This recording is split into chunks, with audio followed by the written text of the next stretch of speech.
बामसेव का 19वां गुजरात राज्य अधिवेशन का उद्घाटन सत्र चल रहा है। साथियों, आप लोगों को खबर होगी, आप लोगों को जानकारी होगी, क्योंकि सारे गुजरात से जो हमारे डेलीगेट कार्यकर्ता है, जो अलग अलग जिलों से, अलग अलग क्षेत्र से, अलग अलग तहसीलों से, अलग अलग ब्लॉक से यहाँ आए हैं, जो हमारे कार्यकर्ता है, तो उन लोगों को जानकारी होगी कि पिछले साल गांधीनगर में बामसेव का जो राष्ट्रीय अधिवेशन विशाल पैमाने पर सफल हुआ, उस अधिवेशन के बहुत बड़े पैमाने पर सफल होने के बाद आप लोगों को जानकारी नहीं होगी, आप लोगों को इस बात की इंफॉर्मेशन नहीं होगी कि गांधीनगर के राष्ट्रीय अधिवेशन में सफल होने के बाद में जो हमारा दुश्मन है, उन्होंने बामसेव के बढ़ते हुए कारवां को, बढ़ते हुए कदम को रोकने के लिए गुजरात में जनवरी से लेकर अभी अगस्त चल रहा है, तो अब तक जब उन्होंने देखा, क्योंकि हमने ये जो अधिवेशन है ये गुजरात का पाटनगर, गुजराती में आप लोग शायद पाटनगर ही कहते हैं, गुजरात में रहते रहते अभी मुझे बहुत सारे गुजराती शब्द याद हो गए हैं, तो ये गुजरात का जो पाटनगर है, राजधानी है, तो यहां हमने ये अधिवेशन लगाया। ये अधिवेशन विफल हो जाना चाहिए, इसके लिए मुख्यमंत्री के आदेश से मेरे ऊपर एफआईआर दाखिल किया गया। मैंने उस समय आप लोगों को कुछ भी नहीं बताया, और ये सारा जो झमेला है मैं अकेला ही झेलता रहा, क्योंकि ये जो बड़े झमेले होते हैं, ये झेलने के लिए थोड़ा कलेजा ज़्यादा मजबूत चाहिए, नहीं तो कमजोर कलेजे के जो लोग हैं उनको हार्ट अटैक होने का खतरा होता है। तो मैंने सोचा कि आप लोगों को ये खबर देना ठीक नहीं होगा, तो मुख्यमंत्री के आदेश पर मेरे खिलाफ में एफआईआर दाखिल किया गया, और लगभग पुलिस एरिया में ये जानकारी थी कि ये अधिवेशन होने वाला नहीं है, क्योंकि उसका जो राष्ट्रीय अध्यक्ष है वही अरेस्ट हो जाएगा, तो अधिवेशन कहां से होगा। इवन आपको सुनकर आश्चर्य लगेगा कि जुडिशियरी को भी मैनेज किया गया था। मैं ये मंच पर से बोल रहा हूं, क्योंकि वैसे ये बोलने के लिए भी ज्यादा बड़ा कलेजा लगेगा कि मैं जुडिशियरी के बारे में कह रहा हूं कि जुडिशियरी को भी मैनेज किया गया था। ये मेरे पास सारे दस्तावेजी प्रमाण हैं, ओरल नहीं, दस्तावेजी प्रमाण हैं, और इसके बावजूद भी, क्योंकि मैं ये मानता हूं कि सफल वो हो सकते हैं जिसके पास गट्स होते हैं, कोई भी सफल नहीं हो सकता। Those who provide a better guts and better brain, they will be success. कोई भी ऐरिया गैरिया नत्थू खैरिया सफल होने वाला नहीं है, कोई भी सफल होने वाला नहीं है। वो दाव पेच का जवाब दाव पेच से ही देना पड़ता है, तो हमने जवाब दिया, और ये अधिवेशन सफल हुआ, और उम्मीद से ज्यादा बड़े पैमाने पर सफल हुआ। जो उम्मीद बहुत लोगों को नहीं थी, हमारे लोगों को नहीं थी, बहुत बड़े पैमाने पर सफल हुआ। और जब बहुत बड़े पैमाने पर सफल हुआ तो कांग्रेस के लोगों को लगा, अरे ये मोदी के विरोध में ये इधर गांधीनगर में बामसेव ने अधिवेशन लिया, तो कांग्रेस ने सोचा साला हम भी ऐसा नहीं कर सकते, वो बामसेव के लोगों ने किया, हम भी नहीं कर सकते। तो हमारा अधिवेशन सफल होने के बाद फिर कांग्रेस ने अपना कार्यक्रम लगाया, कि कांग्रेस का भी मनोबल बढ़ गया कि बामसेव के लोग अगर गांधीनगर में ले सकते हैं तो अब हम भी ले सकते हैं। तो फिर उन्होंने गुजरात का उनका वो सेवा दल का सम्मेलन लगाया, मगर उसका नाम रखा राष्ट्रीय सेवा दल का। तो ये गुजरात गांधीनगर के जो लोग हैं हमारे, वो जानते हैं उसका नाम बड़ा उन्होंने ऐसे राष्ट्रीय, वो तो था तो गुजरात का ही, मगर उसका नाम उन्होंने राष्ट्रीय वो रखा। हाँ, प्रशिक्षण ऐसा कुछ तो भी उन्होंने रखा था। हाँ, ऐसे ही वो रखा उधर उन्होंने। और तो वो गांधीनगर के अधिवेशन के बाद में, क्योंकि एक बात फिर मैं आप लोगों को और बताना चाहता हूं कि वामसेव के बढ़ने से पहले नंबर पर किसको नुकसान होगा? तो पहले नंबर पर कांग्रेस को नुकसान होगा, ऐसा कांग्रेस के लोग सोचते हैं। हमारे लोगों को तो पता ही नहीं है। सबसे ज्यादा नुकसान कांग्रेस को होता है, ऐसा कांग्रेस के लोग सोचते हैं। तो जो कांग्रेस के लोग ऐसा सोचते हैं कि हमको नुकसान होगा वामसेव के बढ़ते रहने से, तो जो लोग ऐसा सोचते हैं कि वामसेव के बढ़ते रहने से कांग्रेस को नुकसान हो सकता है, तो इसको तोड़फोड़ करने का जो कार्यक्रम है, वो कार्यक्रम भी कांग्रेस के ही लोग शुरू करते हैं। तो स्वाभाविक है, हम ऐसा मानकर चलते हैं कि उनको हर किस्म का अधिकार है, तो वो तोड़फोड़ करने का भी उनको अधिकार है। उनको आजादी है, वो हर कुछ कर सकते हैं। तो कि आजाद जो आदमी होता है उसको हर तरह का अधिकार होता है, तो हम मानकर चलते हैं कि उनको तोड़फोड़ करने का भी अधिकार है, मगर उस तोड़फोड़ का मुकाबला करने का अधिकार हमारे पास में है। अगर उन लोगों को तोड़फोड़ करने का अधिकार है, तो हमारे पास उनका मुकाबला करने का भी अधिकार है। गांधीनगर के बाद में तोड़फोड़ करने की गतिविधियां काफी बड़े पैमाने पर तेज हुई।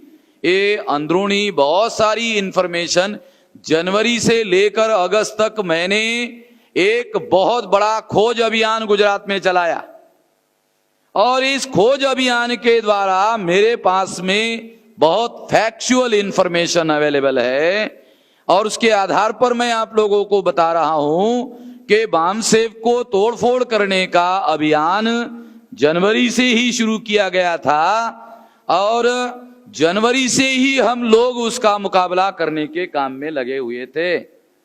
ये तोड़फोड़ करने का अभियान कल शाम तक चालू था। अडियोल साहब को पूछ लेना, जोशियारा साहब को पूछ लेना, उनके घर तक भी पहुंच गया था वो तोड़फोड़ करने वाला जो अभियान है। हम तो सोच रहे थे कि वामसेव के पास आ जाएंगे तो हमारे उद्घाटक चीफ गेस्ट, हमारे मेहमान लोग हैं, वो मेहमानों के पास भी वो पहुंच गया। शायद उन्होंने सोचा कि ये वामसेव के लोग तो सुनने वाले नहीं है, चलो मेहमान ही सुन लेंगे। तो वो कोशिश उन्होंने की, मगर मैं ये बात मानता हूं कि हमारे दुश्मनों को हमारी टांगे खींचने का अधिकार है, तो हमें अपनी टांगे मजबूत करने का भी अधिकार है।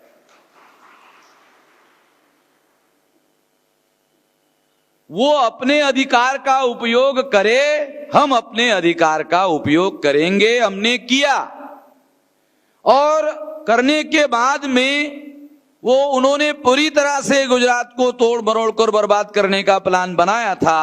मगर आज हॉल में सारा हॉल हमारा भरा हुआ है, सारे गुजरात के जिलों से लोग यहाँ आए हुए हैं, तो इससे प्रमाणित तो हो गया कि वो इस काम में कामयाब नहीं है। हमारे पास अभी इतनी इंफॉर्मेशन अवेलेबल है कि अभी हमारे पास अगस्त के बाद में जो हमारे पास इंफॉर्मेशन है, उसके आधार पर हम आने वाले समय में वो जो षड्यंत्र तोड़फोड़ करने का उन्होंने बनाया है, उसको ज्यादा बड़े पैमाने पर विफल करने में हम कामयाब हो जाएंगे, क्योंकि हमारे पास में अभी बहुत ज्यादा इंफॉर्मेशन अवेलेबल है। साथियों, ये तो हो गया हमारा जो दुश्मन है तोड़फोड़ करने का काम कर रहा है। मैंने आपको इसलिए जानकारी बताई क्योंकि मैं अकेले अपने लेवल पर इसका मुकाबला नहीं कर सकता। आपको जिला स्तर पर, क्षेत्रीय स्तर पर अपने अपने लेवल पर इसका मुकाबला करना होगा। और मैं आशा करता हूं कि आप अपने अपने लेवल पर, अपने अपने क्षेत्र में इसका मुकाबला करने का काम करेंगे। और इसके संबंध में आप लोगों को और सारी इंफॉर्मेशन अवेलेबल जो है वो ऑर्गेनाइजेशनल चैनल से आपको जल्दी ही सारी इंफॉर्मेशन अवेलेबल की जाएगी। बहुत सारी जानकारी आप लोगों को दी जाएगी ऑर्गेनाइजेशनल चैनल के द्वारा। साथियों, अब हम लोगों का जो अभियान है उस संबंध में कुछ बातें मैं आप लोगों को कहना चाहता हूं। इसके पहले कि ये कुछ अभियान के बारे में कुछ जानकारी आप लोगों को बताऊं, एक दो बातें हैं जिसके बारे में हमारे जोशियारा साहब ने उल्लेख किया, इसलिए एक दो बातें उस संबंध में जो है उस संबंध में आपको बताना जरूरी समझता हूं। एक तो पुरुषार्थ की बात जोशियारा साहब ने कही है, बहुत अच्छी बात है। पुरुषार्थ का मतलब होता है कि प्रत्येक पुरुष को, प्रत्येक व्यक्ति को उसका अपना जो कार्य है वो कार्य सक्रिय रूप से करते रहना चाहिए और निष्क्रिय नहीं रहना चाहिए, सक्रिय रूप से करते रहना चाहिए। ये प्रत्येक व्यक्ति का पुरुषार्थ है, उसको ये काम करना चाहिए। इस संबंध में गीता में जो लिखा हुआ है वो बात मैं आपको थोड़ा सा बताना चाहता हूं, क्योंकि ये बहुत महत्वपूर्ण है। एक बात इस संबंध में गीता में जो लिखी है, जो मैं सारे देश भर में लोगों को बताता हूं, उसमें ये लिखा हुआ है। क्या लिखा हुआ है कि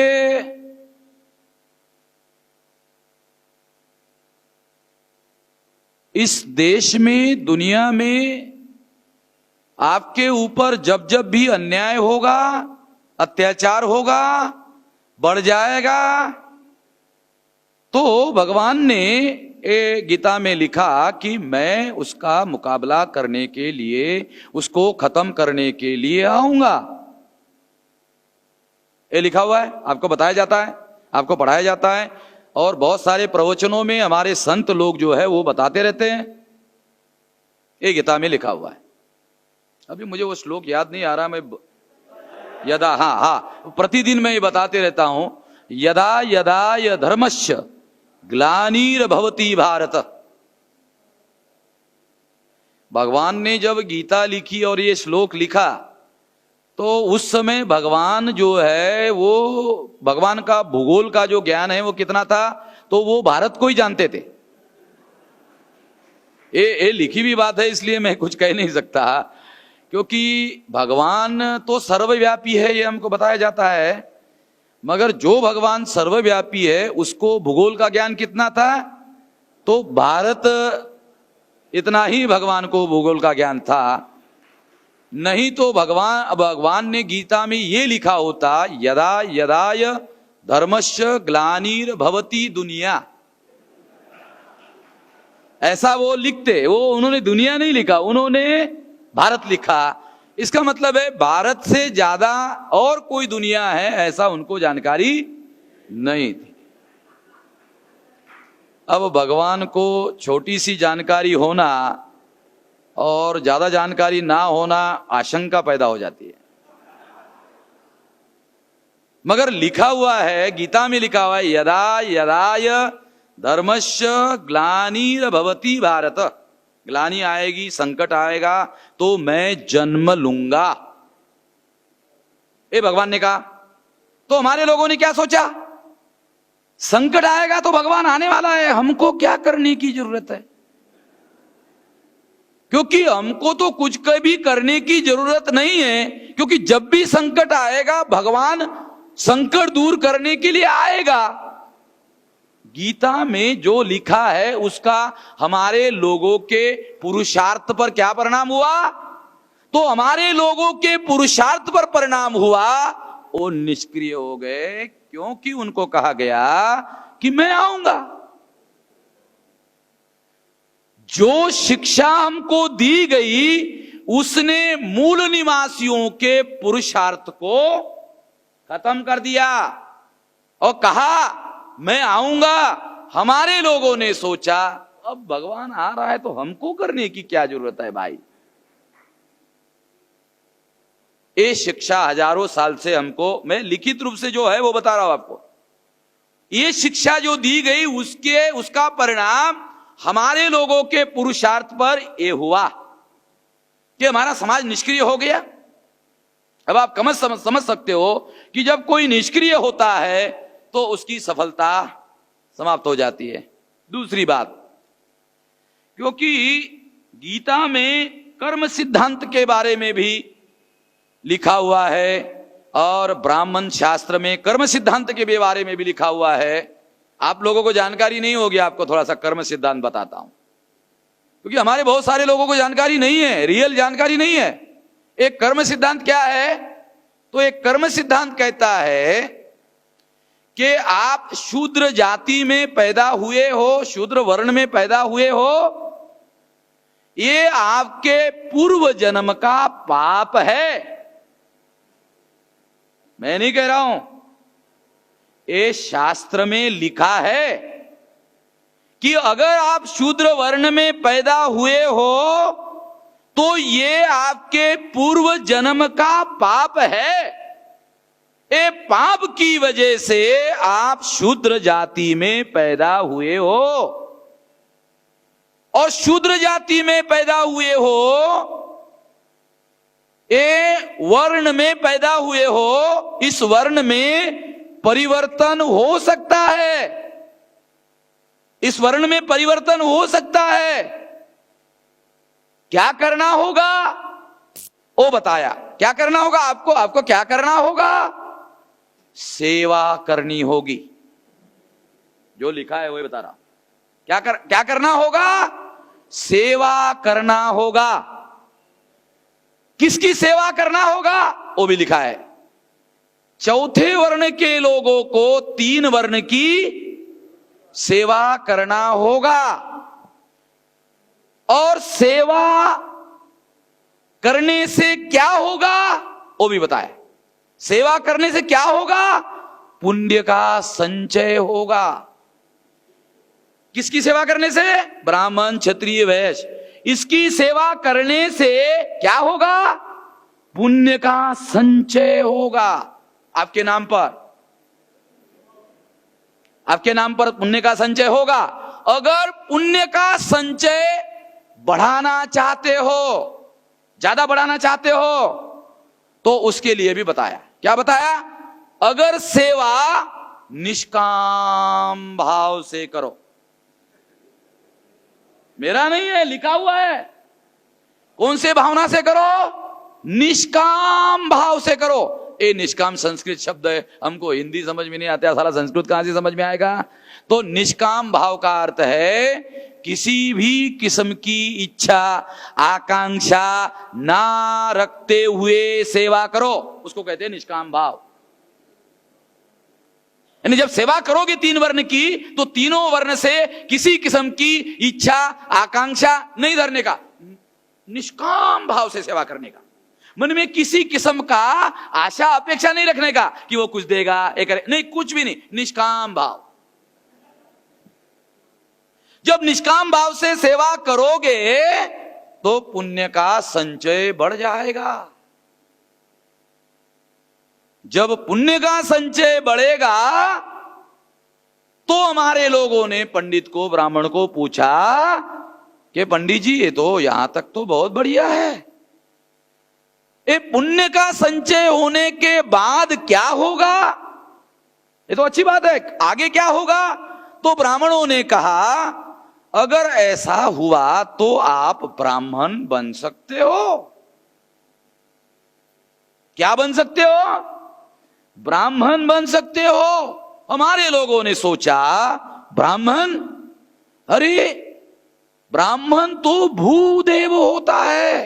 भूदेव यानी एक देव स्वर्ग में निवास करता है, और जो धरती पर जो देव रहता है उसको भूदेव बोलते। भू यानी जमीन, देव यानी भगवान, यानी धरती का भगवान, ब्राह्मण को धरती का भगवान कहा जाता है। मैं ब्राह्मण बनूंगा, अयो बहुत बढ़िया बात है। हमारे लोगों ने, पंडित ने जब कहा तो हमारे लोगों ने सोचा बहुत बढ़िया बात है, तो रहा नहीं गया। शूद्रों में संयम का अभाव होता है, तो उसको रहा नहीं गया। वो जल्दी जल्दी पंडित को पूछा, पंडित जी ब्राह्मण कब तक बनेंगे? यानी उसको जल्दीबाजी हुई, साले ब्राह्मण बनना बहुत अच्छी बात है, तो उसको जल्दीबाजी हुई। उसने कहा कि पंडित जी ये ब्राह्मण कब तक बनेंगे? तो ब्राह्मण ने कहा जल्दीबाजी मत करो,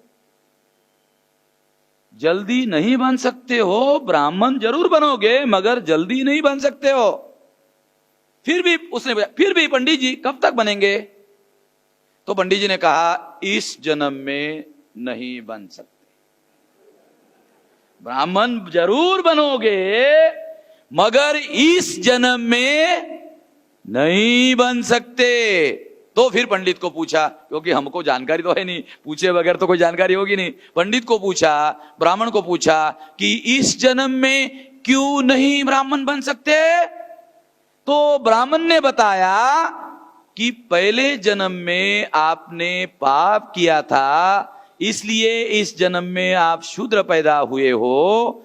ये पाप का भोग है, ये भोग इस जन्म में भोगना होगा। इस जन्म में क्या करना होगा? ये पाप का भोग है, इस जन्म में भोगना होगा।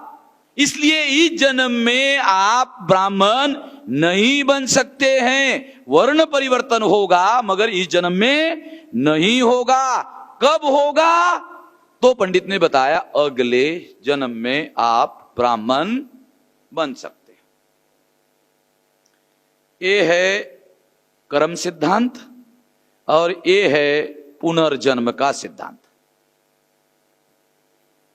क्योंकि जो ब्राह्मणवाद में पुनर्जन्म है वो कर्म सिद्धांत के साथ जुड़ा है, इसलिए दोनों बातों को जोड़कर कर्म सिद्धांत और पुनर्जन्म का जो सिद्धांत जो ब्राह्मणवाद में बताया गया है, ये इस तरह से हैं।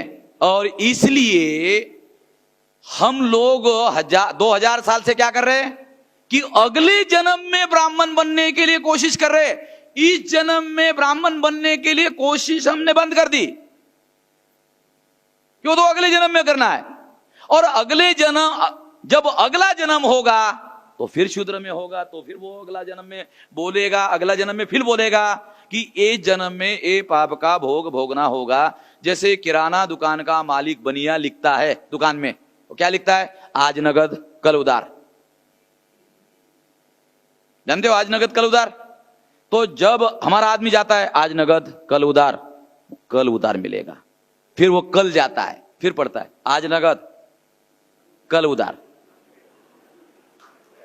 तो उसको समझ में आता साला ये तो आज तो कभी आता ही नहीं है, नहीं कल तो कभी आता ही नहीं है, क्योंकि ये तो आज ही आता है, कल आता ही नहीं कभी। तो ये अगला जन्म जो है ये कभी आता ही नहीं है। जो आता ही नहीं है उसका लालच देकर 2000 साल से हमसे सेवा करवा रहे हैं। ये मानसिक गुलामी है। दुनिया में सबसे भयानक गुलामी मानसिक गुलामी होती है, और दुनिया में सर्वोत्तम ब्रेन, सर्वोत्तम बुद्धिशाली लोगों ने कहा कि सबसे भयानक गुलामी मानसिक गुलामी होती है, क्योंकि वो हर तरह के गुलामी का मूल है। अगर आपको आर्थिक गुलाम बनाना है तो पहले मानसिक गुलाम बनाओ, राजनीतिक गुलाम बनाना है तो मानसिक गुलाम बनाओ, आर्थिक गुलाम बनाना है तो मानसिक गुलाम बनाओ, सांस्कृतिक गुलाम बनाना है तो मानसिक गुलाम बनाओ, धार्मिक गुलाम बनाना है तो मानसिक गुलाम बनाओ। अंग्रेजों के विरोध में ब्राह्मणों ने लड़ाई लड़ी, वो केवल राजनीतिक गुलामी से आजादी मांग रहे थे, मगर मूल निवासी बहुजन धार्मिक गुलाम है, सांस्कृतिक गुलाम है, आर्थिक गुलाम है, एजुकेशन से गुलाम है, राजनीतिक गुलाम है। इसकी गुलामी 5 किस्म की गुलामी है। एक केवल राजनीतिक गुलामी नहीं है। इसलिए ये जो लड़ाई है, ये लड़ाई लंबी लड़नी होगी। ये जल्दीबाजी का कार्यक्रम नहीं है और ये कोई एमएलए एमपी बनने का कार्यक्रम नहीं है। एमएलए और एमपी बन के आप मानसिक गुलामी खत्म कर सकते हो, मुझे ऐसा नहीं लगता है। अगर आप कारपोरेटर बनते हो तो आपकी मानसिक गुलामी कैसे खत्म होगी? अगर आप पंचायत के सदस्य बनते हो, ग्राम पंचायत के सदस्य बनते हो, सरपंच बनते हो, मानसिक गुलामी कैसे खत्म होगी? मैं राजकोट में गया, वहां हमारे कारपोरेटर चुनकर आए, जिस एरिया में रहते हैं उस एरिया को उठाने का आदेश दिया। कारपोरेशन ने उठाने का आदेश दिया। उठाने का आदेश देने के बाद वो जो हमारे कारपोरेटर जिन्होंने हमारे लोगों ने चुना, वो उनके साथ, कारपोरेशन के साथ में मिल गए। हमारे लोगों की बस्तियों पर बुलडोजर चलाया जा रहा है और वो कारपोरेशन के साथ में मिले हुए हैं। तो जो मानसिक रूप से आजाद नहीं होगा उसको क्या समझ में आएगा कि हमको क्या करना चाहिए, क्या नहीं करना चाहिए? बरसात हो रही है और इधर बुलडोजर चलाया जा रहा है। आज का अखबार आपने पढ़ा होगा, सुप्रीम कोर्ट ने प्राइवेटाइजेशन में मेडिकल, इंजीनियरिंग और ऑल प्रोफेशनल कोर्सेस प्राइवेटाइजेशन के जितने भी प्रोफेशनल कोर्सेस है उसमें आपका कोटा रद्द कर दिया। कल तक ऐसा सुप्रीम कोर्ट ने कोई डिसीजन नहीं दिया। अभी सुप्रीम कोर्ट ने ऐसा डिसीजन दिया क्योंकि अभी गवर्नमेंट की पॉलिसी क्या है? गवर्नमेंट की पॉलिसी है कि इवन यूनिवर्सिटीज को भी प्राइवेटाइज करने का कार्यक्रम चल रहा है, चालू है। कॉलेज तो छोटी चीज है, क्योंकि आप लोगों को यह भी समझना होगा यूनिवर्सिटी और कॉलेज में कितना अंतर होता है। एक यूनिवर्सिटी में हजारों कॉलेज हो सकते हैं, हजारों स्कूल हो सकते हैं। तो यूनिवर्सिटीज को प्राइवेटाइज करने का कार्यक्रम हो रहा है तो कॉलेज का तो सवाल ही नहीं है। अगर और प्रोफेशनल एजुकेशन को प्राइवेटाइज करने का मतलब हो कि आपका प्रोफेशनल एजुकेशन जीरो हो गया, क्योंकि प्राइवेटाइजेशन हो रहा है। गवर्नमेंट सेक्टर खत्म हो जाएगा, प्राइवेटाइज सेक्टर आ जाएगा, प्राइवेट सेक्टर आ जाएगा और प्राइवेट सेक्टर में मेडिकल, इंजीनियरिंग और ऑल प्रोफेशनल कोर्सेस में आपका कोटा खत्म हो गया। जब ये केस चल रही थी तो भारत सरकार का वकील, भारत सरकार को वहां जवाब देना पड़ा होगा, क्योंकि भारत सरकार को नोटिस इश्यू किया होगा। भारत सरकार ने वहां आपकी केस को प्लीड किया, कैसे करेगा? वो भारत सरकार खुद ही प्राइवेटाइजेशन का कार्यक्रम लगाया हुआ है। तो भारत सरकार के वकील ने सुप्रीम कोर्ट को यही कहा होगा, हाँ हमारा सहमति है। इसलिए सुप्रीम कोर्ट ने प्राइवेटाइजेशन के अंदर फैसला सरकार के सहमति से, कांग्रेस के सरकार के सहमति से, कांग्रेस की सरकार आप लोगों ने चुनकर लाई, उसके सहमति से आपका प्रोफेशनल एजुकेशन खत्म हो गया। 15 साल से कह रहा हूं मैं। तो 94 से मैंने अभियान शुरू किया इसके विरोध में। तो लोग क्या बोलते थे, अरे तो ये बामसेप के लोग, पता नहीं यार क्या कहते रहते, आरक्षण समाप्त हो जाएगा। अरे बाबा साहब ने संविधान में लिख कर रखा, वो कैसे खत्म होगा? ये बामसेप के लोगों को समझ भी नहीं आता क्या बोलते रहते हैं। अब 15 साल के बाद कहते हैं, मेश्राम जी आपको इतने पहले कैसे पता चला? अभी पूछते हैं कि इतने पहले कैसे पता चला? तो मैंने कहा मैं पंचांग देखता हूं, मैं हाथों की लकीर देखता हूं। अरे सिंपल बात है भाई, जब वो प्राइवेटाइजेशन कर रहे हैं तो इसका 10 साल में, 15 साल में क्या परिणाम निकलने वाला है, इसका कैलकुलेशन आज कर सकते हो और आज आप लोगों को समझा सकते हो कि इसका रिजल्ट क्या आने वाला है। ये आप कर सकते हो।